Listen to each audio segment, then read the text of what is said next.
bây giờ Habercon họ nhìn thấy cái vị trí của họ là thắng ở trong cái mảng trẻ con rồi, và họ bước tới cái câu chuyện tiếp theo đó, họ muốn mở rộng cái kinh doanh của mình hơn, họ muốn thắng nữa ở trong mảng của người lớn. Nếu mà Linh ở đó thì cũng sẽ nghe rất là nhiều bài thơ, bài văn nói về câu chuyện đó là ngõ nhỏ phố nhỏ, nhà tôi ở đó.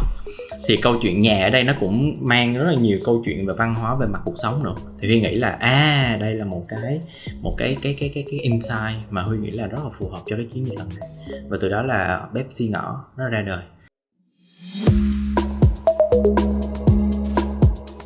Chào mừng bạn đến với mùa đầu tiên của Young Marketer Podcast Back to Fundamental, với những câu chuyện làm nghề thực từ những marketer trẻ đi kèm những bài học đắt giá. Đây là một sáng kiến đến từ Young Marketer, một hành trình ươm mầm những lãnh đạo marketing tương lai, hiểu nghề, tử tế và dám có trách nhiệm. Chào mừng bạn đã quay lại với Young Marketer Podcast mùa đầu tiên tập 3. Mình là Chris Việt Linh, là host của chương trình. Thì hôm nay chúng ta rất vui được quay lại với tập 3 với chủ đề là Consumer Insight, sự thật ngầm hiểu. Thì để mà mình nói về insight ấy, thì Linh sẽ muốn mời tới đây những bạn marketer mà đã làm rất nhiều ngành hàng khác nhau, nhiều chiến dịch khác nhau, để mà đưa ra nhiều góc nhìn cũng như nhiều cái những cái ví dụ thực tế về Consumer Insight để chúng ta có thể hiểu rõ hơn. Thì hôm nay rất vui là mời tới chương trình Huy Võ và Thiên Vân tới chương trình hôm nay. Chào hai bạn. Xin chào Chris Việt Linh, thì mình là Thiên Vân. Mình là Huy. Ok, vậy thì trước khi mà chúng ta bắt đầu thì Linh xin được đọc về những cái thành tích của hai bạn. Thì Huy Võ và Thiên Vân là bộ đôi Creative and Planner đến từ agency Dance Redder. Thì rất tự hào được giới thiệu mọi người là hai bạn là nhân tố chủ đạo đứng sau nhiều chiến dịch thành công của các thương hiệu lớn như Pepsi, Revive, Habercon và BTS. Những chiến dịch này đã tạo được nhiều giải thưởng công nhận như là Tangram Effectiveness, Dentsu Global Innovation Award, PR Asia Award và MMA Smarty Award, v.v. Không chỉ thành công về mặt truyền thông quảng cáo mà các chiến dịch của Huy và Vân đã thực sự giải những thách thức của doanh nghiệp và thương hiệu, giúp tăng trưởng doanh thu, tạo ra những cú hích thay đổi về giá trị thương hiệu đối với người tiêu dùng. Và cả hai bạn thì với vai trò là creative và planner thì chắc là sẽ là hai người đưa ra rất nhiều ví dụ cho chủ đề của chúng ta ngày hôm nay. Cái buổi hôm nay thì Linh sẽ muốn đi từng tầng một đi để cho các bạn thường hình dung được ở những cái nấc khác nhau như vậy. Vậy thì mình sẽ có thể là bắt đầu trước với việc communication, với việc là một cái insight tốt nó sẽ tạo ra những cái chiến dịch truyền thông tốt ra sao á. Thì Vân có trước giờ Vân làm thì đâu là những cái, Vân có một ví dụ nào là insight nó tạo ra một cái chiến dịch truyền thông rất tốt không? Nó bản chất của cái nghề Vân đang làm là agency thì để tạo ra những cái chiến dịch truyền thông tốt, nên tụi Vân nghĩ là ở công ty tụi Vân thì luôn luôn đều có những insight để mà làm, gọi là cái nền cho những cái ý tưởng thật sự là nó tỏa sáng. Thì về phía Vân đi thì chắc là chọn một case đi hả, để mình dễ chia sẻ. Có một cái chiến dịch mà dạo gần đây tụi Vân vừa mới làm thuộc về nhãn hàng dược Habercon. Thì mọi người muốn khai thác cái câu chuyện gì từ Habercon ha? Thì Vân nghĩ nó sẽ là một cái câu chuyện khá là ổn để mình có thể khai thác về communication.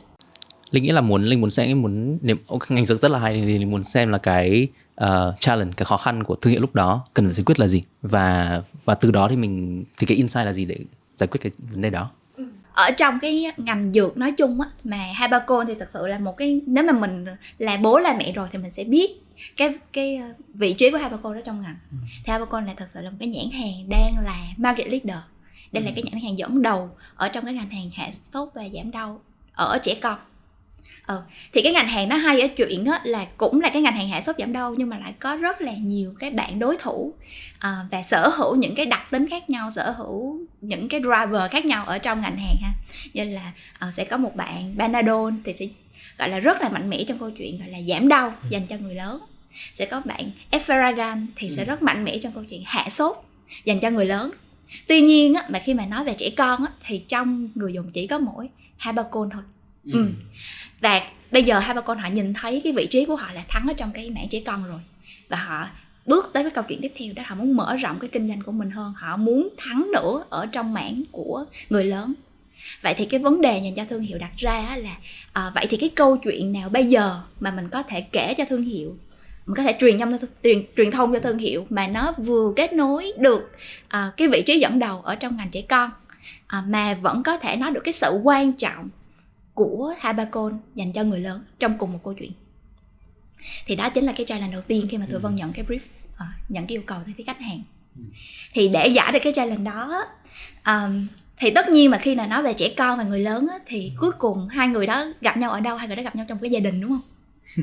Đơn giản vậy thôi. Nên thành ra là những cái câu hỏi đặt ra cho tụi Vân, vậy thì có cái insight, có cái câu chuyện nào mà về gia đình mà có liên quan tới thuốc giảm đau và thuốc hạ sốt, mà từ đó mà nó kết nối được với cái cảm xúc của người dùng hay không? Thì cái chuyện kết nối cảm xúc thực sự là cái tiêu chí mà tụi Vân đặt ra ngay đầu tiên luôn khi mà tụi Vân tìm kiếm cái insight. Bởi vì sao?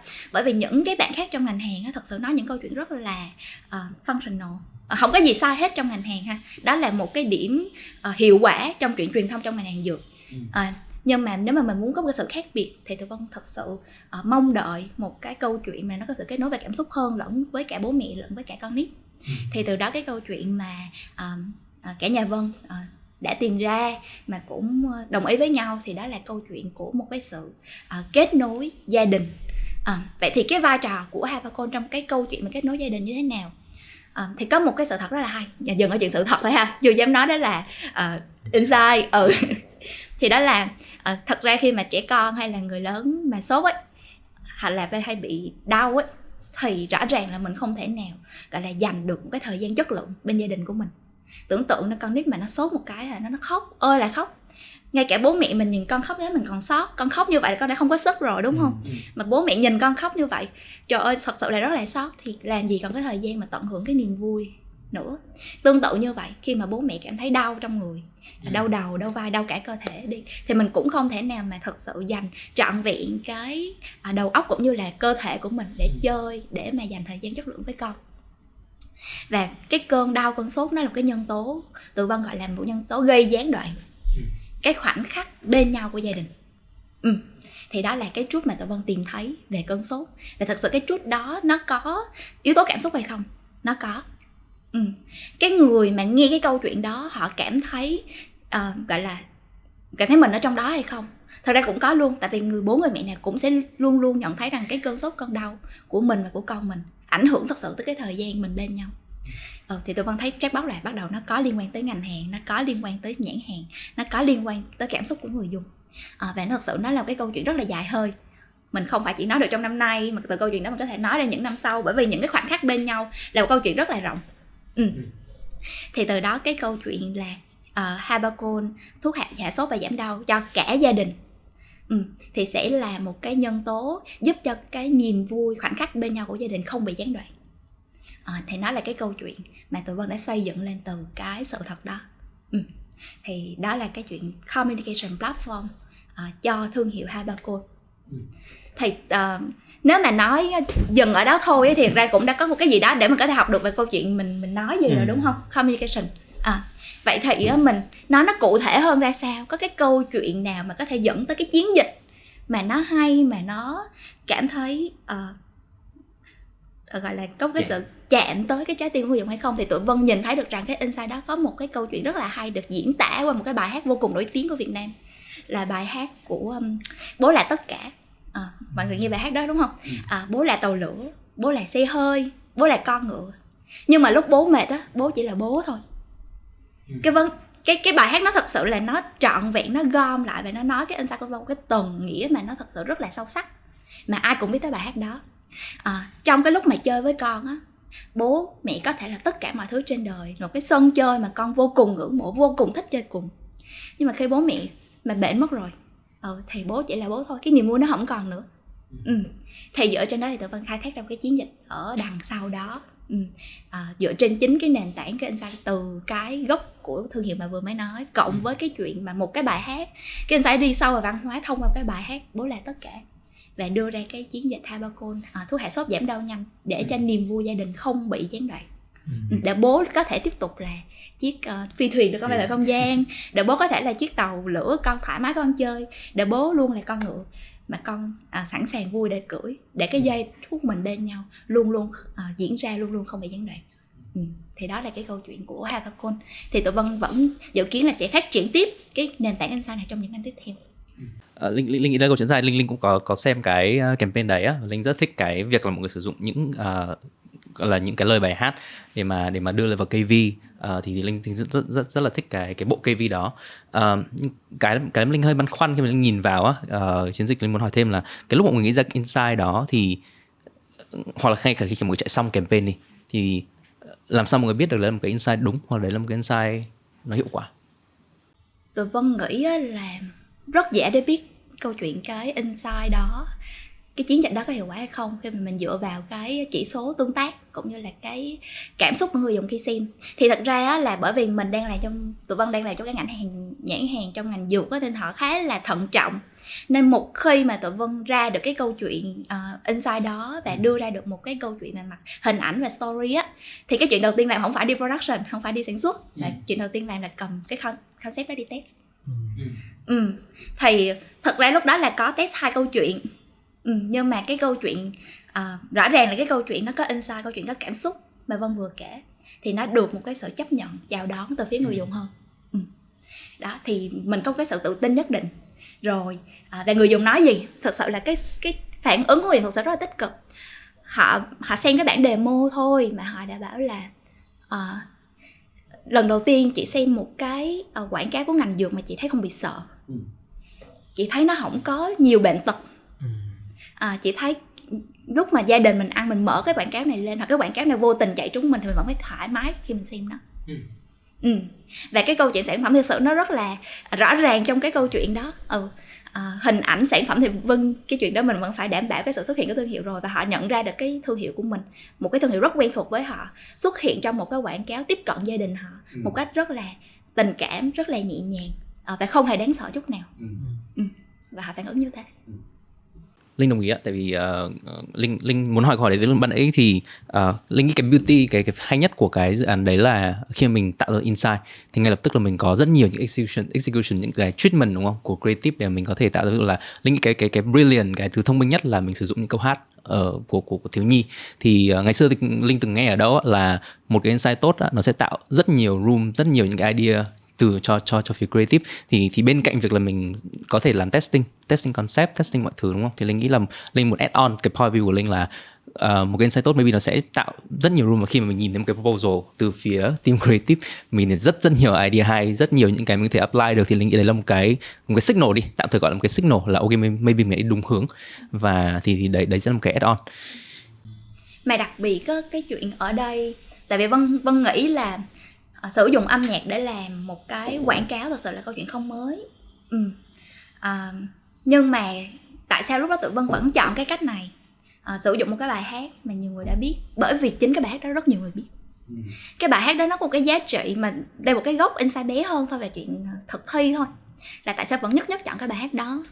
Bởi vì nó có một cái giá trị về mặt kỷ niệm. Rõ ràng nó là không phải chỉ bán trẻ con, mà chính bố mẹ cũng đã từng lớn lên với cái bài hát đó rồi. Đặc biệt là những bố mẹ millennial, thực ra sinh năm 94 trở đi, Vân đã thực sự có những người làm bố làm mẹ mất rồi ấy.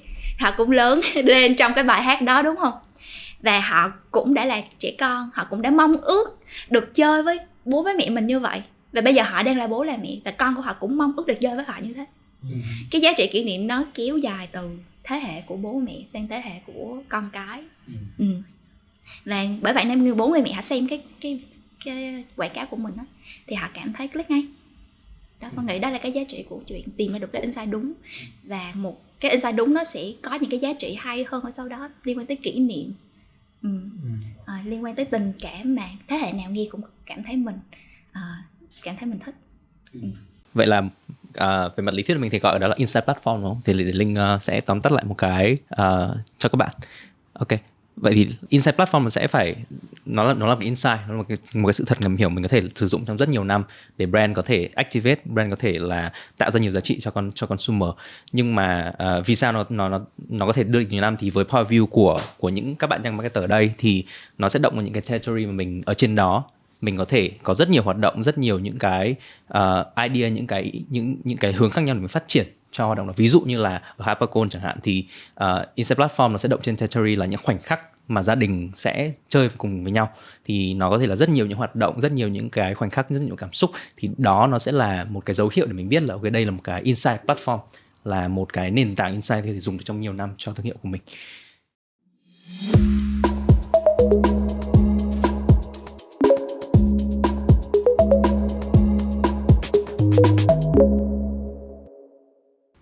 Thì Linh muốn nâng một nấc nữa của phần insight như ban nãy mình có nói, đúng không, về những cái tính ứng dụng của insight. Linh muốn hỏi về một cái mình nói về một cái innovation đi, innovation trong cái thời gian mà Huy làm. Tại vì Linh nhớ là Huy có làm về làm cho PepsiCo, làm rất nhiều những thương hiệu đồ uống đúng không? Thì có một cái innovation nào của PepsiCo mà Huy trước giờ đã sử dụng insight để mà tạo ra một cái innovation hoặc là để mà activate một cái innovation không? Về mặt ngành beverage là những công ty như PepsiCo họ khá là quan trọng về brand innovation. Tại vì họ ra rất là nhiều về innovation, có thể là innovation từ sản phẩm, innovation đến packaging. Thì Huy có một cái cơ hội làm việc với bên đó trong một cái dự án khá là hay mà Huy nghĩ là chắc cũng khá là nhiều bạn trẻ sẽ biết, đó là dự án Pepsi Ngõ. Cái dự án này nó hay từ một cái bối cảnh mà Huy nhận từ phía bên khách hàng bên Pepsi á, là họ đang muốn tấn công thị trường miền Bắc. Cái khó khăn nhất của họ khi mà họ ở cái thị trường đó là họ đang gặp một vài cái sự cản trở rất lớn từ câu chuyện là họ không thể thâm nhập được vô những cái điểm bán, bởi vì cái đối thủ họ rất là lớn. Thứ hai nữa là khách hàng miền Bắc á, những cái người tiêu dùng họ khá là loyal, nó khá là gọi là trung thực, trung thành với lại cái sản phẩm mà họ sẽ sử dụng được. Thì đó là một cái rào cản rất lớn đối với Pepsi khi mà họ đưa một cái sản phẩm nào vô trong thị trường của miền Bắc. Và sau khi họ làm những cái Huy nghĩ là họ sẽ làm những cái research để họ ra được một cái sản phẩm mới, thì họ tấn công thị trường Bắc bằng một cái sản phẩm đó là một cái lon nhỏ. Cái insight từ cái lon nhỏ đó nó cũng đơn giản thôi, đó là người miền Bắc thì họ khá là price sensitive. Thì họ mong muốn có một cái sản phẩm vừa đủ vừa nhỏ để họ có thể gọi là mua cái sản phẩm đó. Thì Huy mới nghĩ là đối với một cái câu chuyện làm thế nào để đưa một cái lon nhỏ như vậy vô thị trường á, thì Huy nghĩ nếu mình bán một cái câu chuyện là lon nhỏ thì nó undersell cái sản phẩm đó. Huy nghĩ là mình có một cách tiếp cận nào khác để cho mình có một cái câu chuyện nó chạm hơn, nó có một yếu tố về văn hóa, về câu chuyện về con người ở trong cái câu chuyện đằng sau cái sự nhỏ của cái lon Pepsi đấy, và tạo ra được một cái sự khác nhau đối với thị trường miền Bắc cho giới trẻ. Thì đó là cái câu hỏi mới đặt ra cho cái dự án lần đó. Thì cũng ngồi lại với nhau và thảo luận với nhau về Pepsi.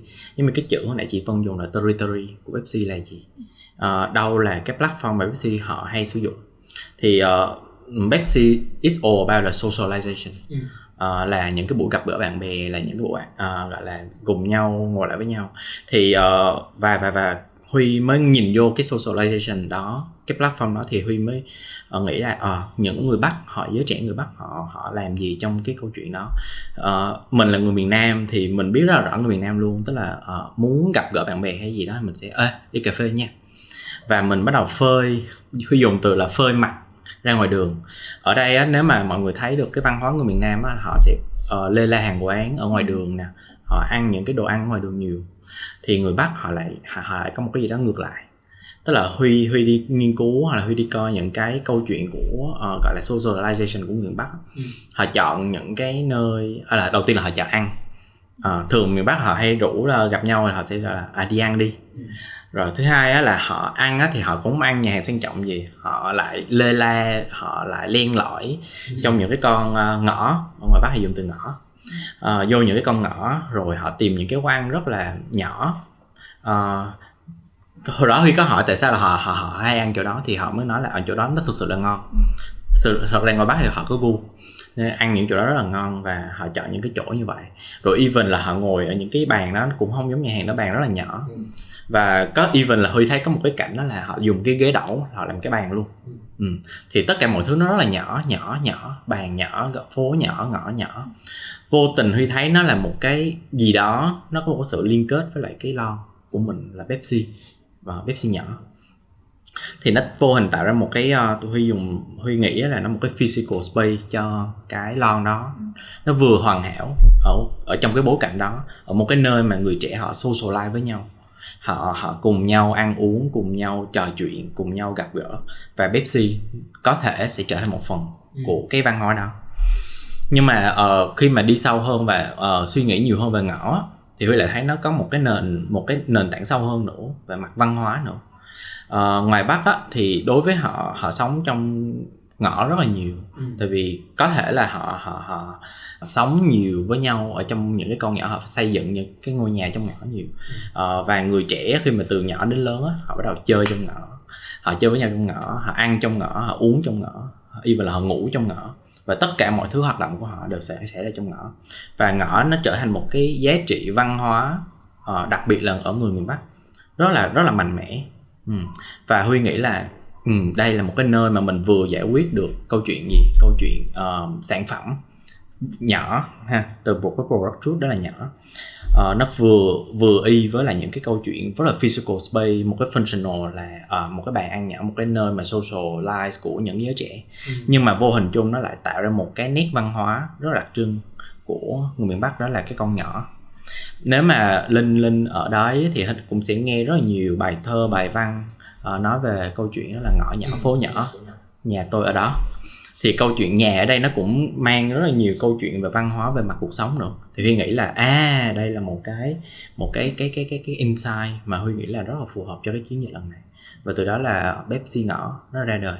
Thì tụi Huy cũng đi một cái chiến dịch rất là đơn giản thôi, đó là ngõ nhỏ, phố nhỏ, Pepsi ở đó. Mình dựa trên một cái, giống như chị Vân thôi, mình dựa trên một cái bài thơ, một cái gì đó nó ghi vào trong đầu của người Hà Nội, người miền Bắc. Và mình sử dụng cái câu đó, mình chế tạo, mình sáng tác lại thành một cái gì đó của Pepsi, và mang Pepsi trở thành một cái gì đó nó mang âm hưởng và mang một cái câu chuyện lối sống, cuộc sống của người miền Bắc. Thì đó là cái insight mà tụi Huy tìm ra cho cái chiến dịch Pepsi ở đó. Vậy trước khi mình qua một câu hỏi nó case nó hàn lâm hơn đi, thì Linh muốn hỏi một câu nó mang tính cá nhân một chút xíu á. Tại vì rõ ràng là mình nhìn vào hai ví dụ vừa rồi thì nhìn thấy là rõ ràng là Vân thì là một cái brand mà nó có gia đình, có con cái các thứ, thì rõ ràng là mình chưa tới đó, đúng không? Còn Huy thì lại làm một campaign mà em không phải là người Hà Nội. Đấy, vậy thì cái bí quyết của hai bạn đó thì trong cái quá trình tìm insight đó, để mà mình rõ ràng tìm được insight đó sẽ là gì? Khó quá hả? Tụi Vân hay có một cái draw nhau là nên một người mà làm insight tốt thì sẽ là một người có common sense. Common sense, bảo common sense thì common sense là cái gì? Thì common sense thật sự là cái mình có thể cảm giác được cái điều mà người ta đang cảm thấy. Vậy thì làm sao để có common sense bây giờ? Đó, thì Vân nghĩ là thật ra không ai có thể sống được cuộc đời của rất nhiều người, và bản thân mình cũng chỉ sống cuộc đời của mình, mà mình cũng chỉ sống có một lần thôi. Nên mình sẽ giỏi nhất, mình sẽ common sense được nhiều nhất trong một cái phạm vi mà mình gắn bó nhất. Thì đối với Vân, cái phạm vi Vân gắn bó nhất đó là gia đình. Từ bé tới giờ đã thế rồi, nên một cách rất là tự nhiên là những cái câu chuyện đó mình quan sát thấy, mình nghe thấy, mình hiểu thấy, mình nói chuyện thấy, thì mình ngay lập tức mình có thể hiểu và mình có thể nhìn thấy đây là một cái cơ hội cho nhãn hàng. Ở đây là nhãn hàng gia đình Habaco. Trong trường hợp mà đó là một cái nhãn hàng Vân đã rất là quen, trong trường hợp một nhãn hàng Vân không quen, thì có một cái bài mà hay đi làm lại thôi. Vậy thì mình không biết thì mình đi hỏi. Mình không thể sống được cuộc đời của người khác thì mình đi hỏi cái người đang sống trong cuộc đời đó, để mình đi thu thập những cái thông tin. Mình nghe họ nói, mình quan sát họ, mình tìm hiểu từ cái gốc về mặt cảm xúc khi họ nói và họ thể hiện nó như thế nào. Thì đó là cái cách của Vân. Tốt nhất thì nên chọn một cái ngành hàng hoặc là một cái phạm vi mà thật sự mình ở trong đó, mình sống với nó. Còn nếu không biết nữa thì mình đi hỏi và mình quan sát. Ok, Huy thì sao? Em thì em sẽ nói một cái khía cạnh khác với chị Vân một xíu. Cá nhân em làm cũng khá nhiều campaign. Em nghĩ có một số insight nó xuất phát từ một cái gốc văn hóa, một cái căn tính của người Việt. Em nghĩ là ông bà ta sống cũng đủ lâu để đưa ra những cái câu ca dao tục ngữ nè, hoặc là những cái icon, hoặc là những cái gì đó nó mang tính văn hóa, và họ đúc kết tất cả những cái thứ mà họ sống, họ trải qua, và họ mang lại cho chúng ta thấy được những cái câu chuyện đó. Thì em nghĩ là đôi khi nó là những cái mà cái gốc mà mình có thể tìm thấy, và mình có thể khai thác nó trở thành một cái gì đó của thương hiệu, và mình có thể activate nó của thương hiệu. Thì em nghĩ là căn tính người Việt, văn hóa cũng là một cái nơi mà chúng ta có thể tìm những cái insight mà em nghĩ nó sẽ có những cái great insight ở đấy. Ok, như vậy thì từ câu chuyện của Vân và của Huy thì rõ ràng là nó có hai cái ý rất là hay về consumer insight. Cái thứ nhất là cái công việc mình đi tìm insight luôn công việc đi tìm kiếm sự thật. Ví dụ như Vân thì sẽ là luôn sẽ phải hỏi những cái người tập khách hàng mà Vân đang làm việc, hay là Huy sẽ là tìm những câu ca dao tục ngữ, những cái câu chuyện văn hóa. Thì at the end of the day thì nó sẽ là cái cuộc tìm kiếm không hồi kết những cái sự thật, để mà đảm bảo là mình có thể tìm được những cái ẩn sâu nhất, những câu chuyện ẩn sâu nhất, những cái thứ mà consumer họ nghĩ mà họ không thể nói ra được, thì đấy sẽ là một cái take away đầu tiên cho mọi người. Và cái thứ hai là Linh nghĩ là cái công việc marketing nó sẽ hay ở một điểm, đấy là mình sẽ cố gắng mình luôn kể những câu chuyện mà rõ ràng là consumer mình không kể ra được, và họ luôn luôn có những cái design, tức là những cái đam mê, những cái khó khăn hoặc là những cái nỗi sợ nó vẫn ở đó, chỉ là mình làm sao mình kể nó ra một cách đúng nhất, họ hiểu nhất. Gần như là có một người nói ra cho tôi tất cả những câu chuyện của tôi, và tôi thực sự cảm thấy có sự gắn kết với thương hiệu đó, và nó làm sự lựa chọn của tôi khi mà tôi ra mua một sản phẩm nó dễ dàng hơn rất nhiều. Thì cái thứ mà Linh muốn truyền tải cho các bạn young marketer ở đây đang lắng nghe podcast này là câu chuyện consumer insight, nó là dựa trên sự thật, tất cả nó là truth, và đấy sẽ là cái thứ mình sẽ học trong rất nhiều năm để mình có thể tìm kiếm được insight của người tiêu dùng.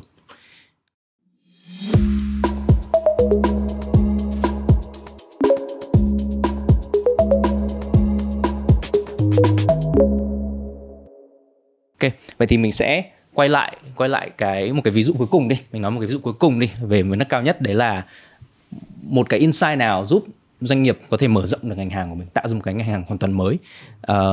Thôi mình lại quay lại câu chuyện về nước đi. Thì trước giờ là Huy có một cái insight nào, một cái chiến dịch nào mà insight nó có một ứng dụng rất lớn là giúp một ngành hàng một cái công ty mở ra một ngành hàng được không?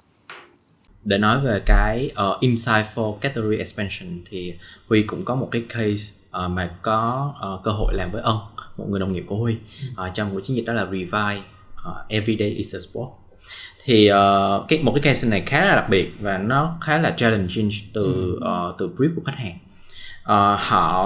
Revive thì chắc là mọi người cũng biết là Revive là một cái market leader trong cái ngành isotonic drink.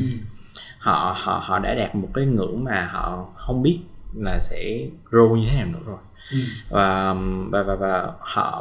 Và cái job của họ bây giờ họ không có phải là đi cắn thị phần của những cái bạn đối thủ nữa, mà suy nghĩ của họ đơn giản là làm thế nào để mở rộng thị trường, và họ có thể tăng được mức độ xâm nhập và cái thị trường này, cái mức độ xâm nhập khá là thấp.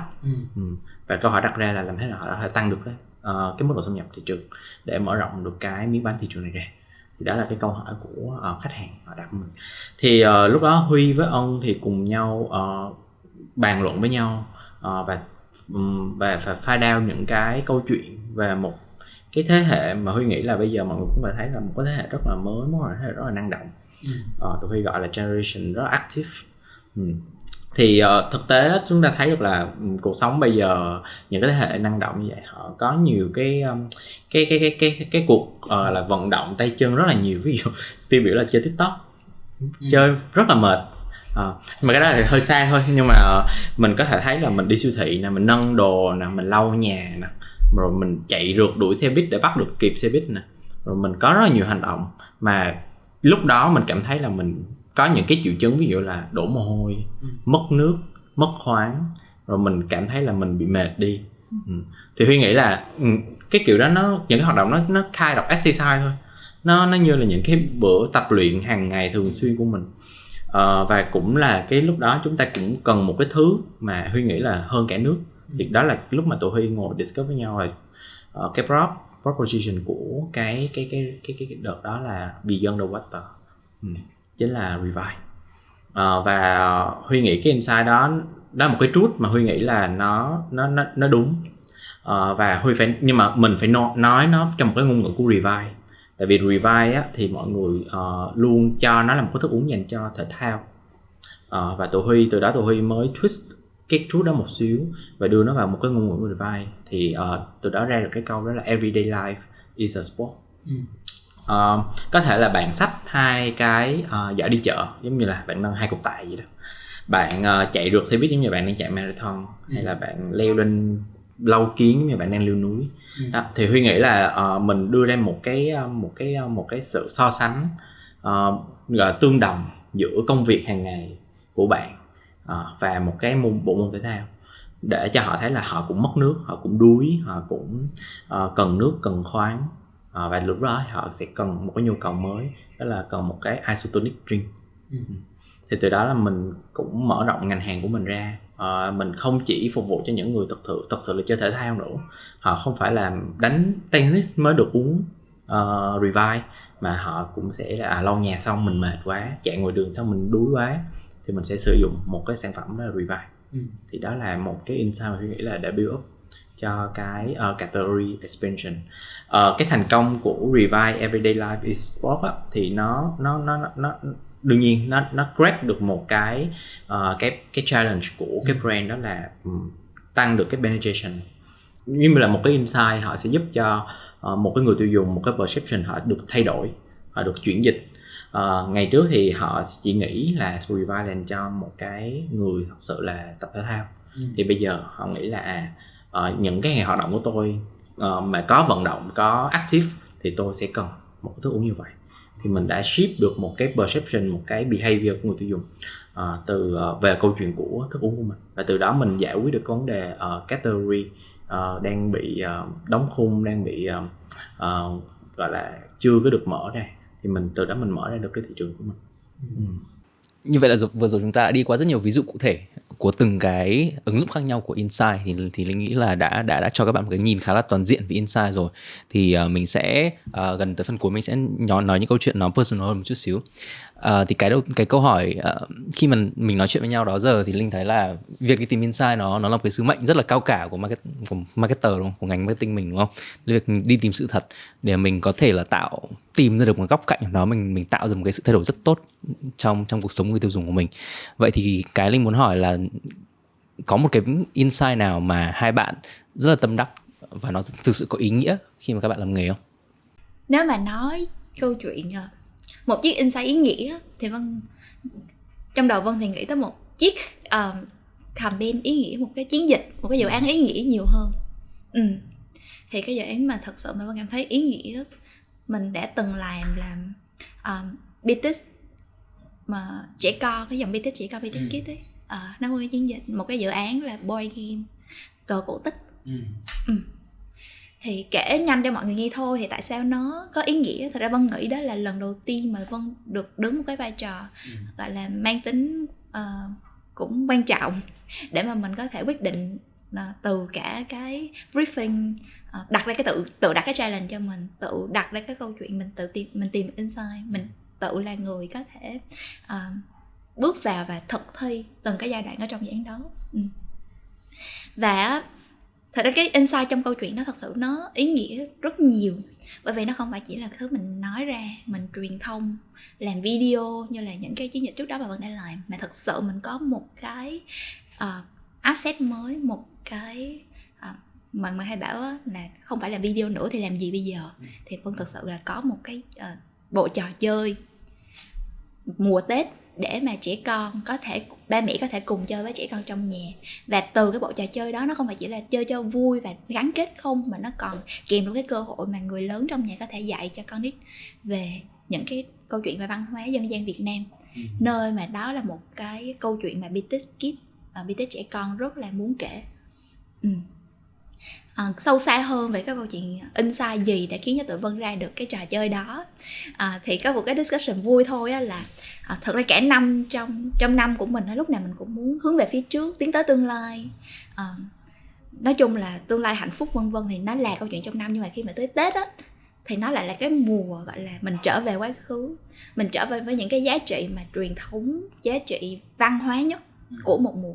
Thì đó thật sự, nếu mà mình muốn nói tới gắn kết gia đình, mình muốn nói với văn hóa dân gian là một cái gốc platform mà BTS muốn tôn vinh á, thì không gì hay hơn mình bước vào mùa Tết, và bước vào mùa Tết với một cái thứ mà thật sự có ý nghĩa, những cái trò chơi Tết. Khi mà cả nhà thay vì trước đây đi thả bầu cua tôm cá, thì bây giờ mình có thể nhà mở cái bàn cờ cổ tích ra chơi, ba mẹ chơi cùng con cái. Thì Vân nghĩ là đó là cái chiến dịch mà Vân cảm thấy rất là ý nghĩa. Và thật sự nó đã thật thi xuyên suốt 3 năm, 4 năm gì đó. Và nó vẫn còn nhiều cái cơ hội để mà có thể làm tiếp trong những năm tương lai. Ok, Huy sao? Nếu mà chị Vân nói về một cái chiến dịch ý nghĩa với cộng đồng, một cái gia đình chẳng hạn, thì em nghĩ là em sẽ nói về một cái chiến dịch mà ý nghĩa với em nhiều hơn. Từ sau khi mà em làm bếp xi ngõ thì em cảm thấy là mình thêm yêu hoặc là thêm tìm hiểu về những cái câu chuyện của người Hà Nội và bản chất của người Bắc, và bằng một cách rất là tình cờ là em cũng tiếp cận rất là sâu, là em cũng có lấy vợ người Bắc. Thì em được ra Bắc chơi, em được tiếp cận với những cái văn hóa như vậy, và em cảm thấy là wow, những cái mà mình đã làm nó thật sự là đây, nó là trước mắt của mình, nó rất là gần. Và tự nhiên em cảm thấy là tức là hồi trước mình còn hơi mơ hồ, tức là mình còn ở Sài Gòn, mình làm một chiến dịch người Bắc như vậy nhưng mà mình không biết là nó có đúng hay không. Và đến bây giờ em cảm thấy là nó rất là đúng. Và cái insight nó vẫn là như vậy, vẫn ở đó và nó vẫn trường tồn đến bây giờ. Và em nghĩ là nó rất là ý nghĩa somehow với em. Và từ đó tự nhiên em cũng có một cái cách lối suy nghĩ về mặt nghề thôi, là thật ra nếu mà Nhật hoặc Thái á, mọi người có thể nhìn thấy quảng cáo của họ có những cái nét rất là riêng, rất là hài hước của Thái hoặc là rất là hài hước của Nhật. Thì em nghĩ là tại sao mình không có một cái nét đặc trưng của quảng cáo Việt Nam. Mà Việt Nam thì em lại nghĩ đó là cái thế mạnh lớn nhất của họ là văn hóa họ rất là đậm. Và những cái mà đến từ những cái văn hóa như vậy nó lại khơi gợi được một cái lòng tự hào, một cái sự tự tôn mà ở đó người trẻ Việt Nam có thể tự khẳng định được thế giới của mình. Và từ đó em cũng cố gắng bằng một cách nào đó, em làm rất là nhiều chiến dịch tiếp theo, và em cũng cố gắng khai thác những cái khía cạnh đó. Ví dụ em có rất là nhiều cái chiến dịch, ví dụ là tủ lạnh Thạch Xanh, Casper, ví dụ như là tiếng rao, Bibigo, thì em nghĩ là những cái đó nó lại ok, chạm vào mình. Và nó là những cái đúc kết từ ông bà, từ những cái câu chuyện văn hóa, thì mình nghĩ là nó rất là đáng để có thể được gọi là spread cho nhiều người hơn, và tạo ra một cái nét rất là đặc trưng cho dạng quảng cáo Việt Nam. Rất là hay. Thì những cái takeaway từ cái hai cái ý của các bạn thôi, mặc dù nó rất personal đúng không, nhưng mà nó cho mình thấy là mặc dù cái công việc mình đi làm tìm kiếm insight thì nó rất là khó khăn, phải đọc rất nhiều, mình phải đi hỏi rất nhiều, nhưng mà cuối cùng cái quả ngọt mình sẽ gặp được á là câu chuyện mình thực sự là mình hiểu một cái nền văn hóa chẳng hạn, mình chạm đến những nền văn hóa mới, mình chạm tới những cái tập consumer mình chưa bao giờ nghĩ tới họ, và quan trọng nhất là mình tạo nên cho họ một cái sự thay đổi hoặc là một cái câu chuyện để họ cảm thấy thực sự resonate với, thì đấy sẽ là một cái thứ mà mình sẽ được inspire, được truyền cảm hứng hàng ngày để và Linh nghĩ là nó sẽ là một thứ rất quan trọng khi các bạn mới làm nghề, các bạn sẽ luôn cảm nhận được và hy vọng sẽ tiếp tục đi tìm kiếm những insight thực sự tốt trong tương lai.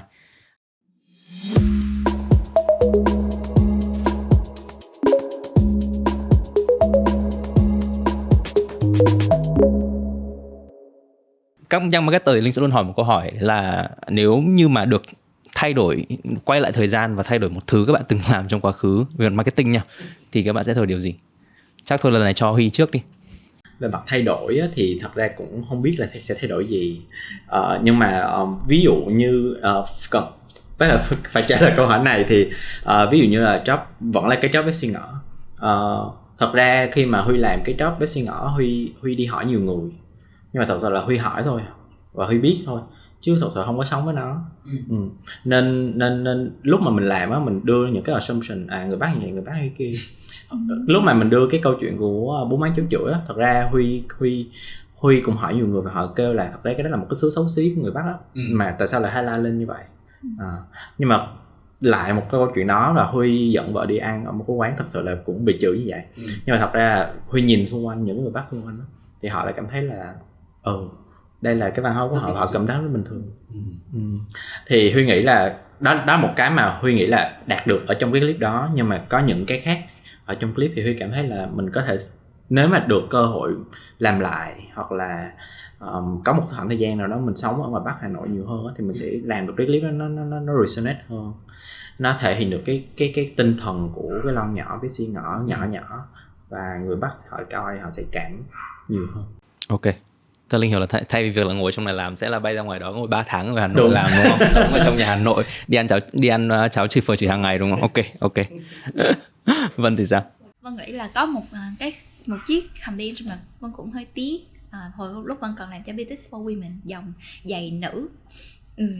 thì không phải chỉ là giày nữ mà thật sự là promote một cái mối quan hệ giữa người mẹ và con gái của mình. Business for Women cho cả người lớn lẫn trẻ con luôn ấy, cho các bé gái luôn. Thì lúc đó cái chiến dịch đó có tên là Bước về phía mặt trời. Rồi câu chuyện đằng sau nó là câu chuyện của mình đem thật sự về mặt thương hiệu thì Vân nghĩ là mình có một cái góc nhìn rất là Vân gọi là awakening á, là khiến cho người mẹ thật sự suy nghĩ lại về cái thế hệ của mình, giá trị của thế hệ của mình là một cái thế hệ hay nhường nhịn một chút, yêu thương người khác hơn, lùi lại phía sau một tí. Thì cái giá trị đó đối với họ cũng không có gì sai. Nhưng mà lúc đó mình mới muốn hỏi lại là với cái thế hệ của mẹ, đối với bạn không có gì, bạn thấy không có gì sai, nhưng mà với con bạn liệu nó có còn đúng hay không? Nó đúng với bạn nhưng mà có với con bạn thì sao? Thì cái thông điệp chính tôi muốn đặt ra là người mẹ muốn người mẹ dạy cho con mình rằng phải yêu chính con trước, love yourself first. Nhưng mà nếu mà Vân thực sự làm lại á thì Vân nghĩ là sẽ không dẫn cho người mẹ nói con rằng hãy yêu thương mình trước, vì biết đâu nó có thể dẫn tới những cái câu chuyện nó sai hơn. Đứa bé nếu mà lại yêu bản thân nó trước hết và nếu mà không nghĩ về người khác thì có thể trở thành ích kỷ thì sao? Nếu mà có thể lựa chọn thì tại sao mình không lựa chọn những cái câu chuyện mà người mẹ dạy con mình rằng hãy lựa chọn theo trái tim con mách bảo, lựa chọn theo cái điều mà con cảm thấy đúng đắn. Cái sự lựa chọn và mình được lựa chọn và mình vui vẻ, mình chấp nhận cái sự lựa chọn đó, nó sẽ hay hơn là mình đưa ra một cái định nghĩa, mình đưa ra một cái đáp án. Thì mình nghĩ là nếu có cơ hội mình sẽ làm như thế. Nhưng mà đã qua mất tiêu rồi, hơi tiếc. Không, nhưng mà cái điểm tốt của câu hỏi đó là khi mình sẽ luôn nhìn lại, đúng không? Nhìn lại là ok, với cái insight đó mình đã activate lại hoặc là mình được viết lại khác đi một chút xíu để nó tạo giá trị tốt hơn thì Linh nghĩ đấy là một cái câu hỏi mình luôn luôn hỏi trong hàng năm, mình luôn hỏi lại câu đó. Ok, kết thúc phần marketing thì Linh sẽ hỏi một câu hơi xàm một xíu. Mọi người sẽ trả lời rất nhanh cho Linh thôi, trong dưới 10 giây. Thì câu hỏi là nếu như được làm CMO của một công ty nào, bất kỳ công ty nào tại Việt Nam hoặc trên thế giới nha, thì bạn sẽ chọn công ty nào và cái việc đầu tiên bạn sẽ thay đổi là gì? Một phần là ví dụ intern, lúc mà em làm intern reader cũng rất là may mắn, em làm cái job đầu tiên là Garena luôn, và cái job rất là lớn, và từ đó em cảm thấy là thật ra game nó không xấu, chẳng qua là thật ra ai cũng sẽ chơi game bởi vì những cái stress, bởi vì những cái thế này kia. Hay mà mình tìm thấy cái sự tử tế trong cái game đó, cách mà mình promote cái game đó cho nhiều người, và how mà mình sẽ nghĩ ra những cái cách mà mình chơi game một cách rất là healthy chẳng hạn. Như eSports thật ra bây giờ họ cũng có những cái cách rất là healthy gaming thôi. Thì nếu mà làm CMO thì em sẽ làm Garena. Và cái sự thay đổi thì tất nhiên em cũng chưa biết là mình sẽ thay đổi gì, nhưng mà em nghĩ là về mặt sự tử tế trong mình đi làm thì mình nghĩ là mình sẽ mang cái đó ra cho nhiều người hơn. Ok, anh hiểu ý. Trở lại câu hỏi ha. Thì bởi vì dạo gần đây cái personal interest của Vân có sự thay đổi và Vân tập trung rất là nhiều về mặt dinh dưỡng bản thân, nên thành ra những thứ mà liên quan tới ăn uống này đặc biệt thích. Và thật sự cộng thêm đó nữa, mình cũng đã rất thích một công ty là Nestle. Nên nếu mà được chọn mình sẽ chọn về Nestle. Và về mảng food cooking của Nestle nha, đó là cái mảng mình sẽ rất là mong muốn được bước vào. Còn về chuyện mình muốn thay đổi gì thì Vân nghĩ là có rất là nhiều cái trend về mặt thức ăn mà nó tốt cho sức khỏe, nó tạo được cái sự cân bằng cho cơ thể và thực sự cho cuộc sống nữa. Thì Vân sẽ cố gắng để mà có thể mang những cái food trend đó vào thị trường Việt Nam vậy thôi. Để ai cũng có thể được cân bằng trong cuộc sống về cơ thể và bữa ăn của họ. Ok, rất là gia đình. Từ nãy giờ thấy Vân là rất là gia đình oriented luôn.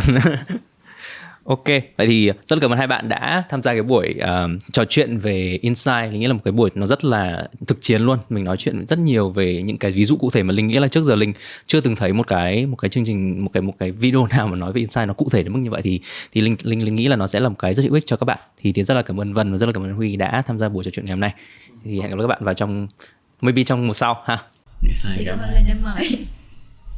Sau rất nhiều ví dụ của Huy cũng như là của Thiên Vân về Insight thì chúng ta đã phần nào hiểu, rất mong các bạn đã phần nào hiểu được là Insight là gì và từng ứng dụng rất cao của Insight trong marketing và business. Thì Linh sẽ xin phép được recap 3 ý chính trong buổi lần này.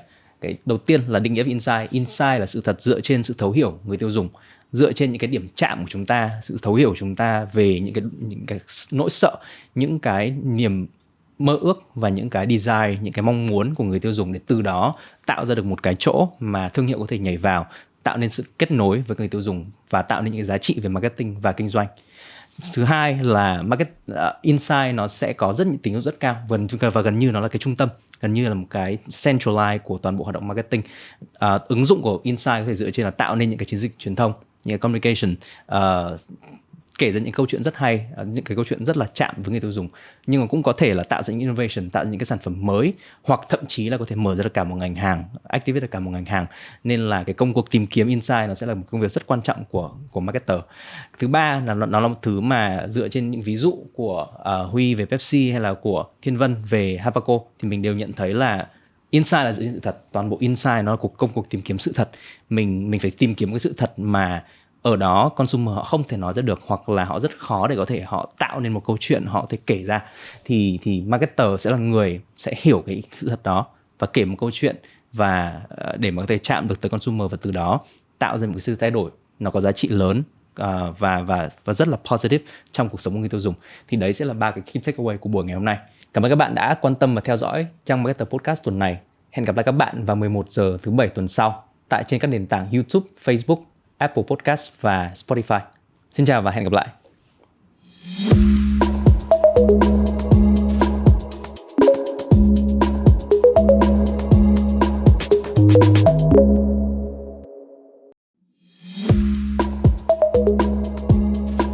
Mong rằng chuỗi podcast này sẽ chạm đến bạn, những người nghiêm túc với nghề marketing và đặc biệt mỗi ngày vẫn không ngừng tò mò khám phá vẻ đẹp thật sự của nghề.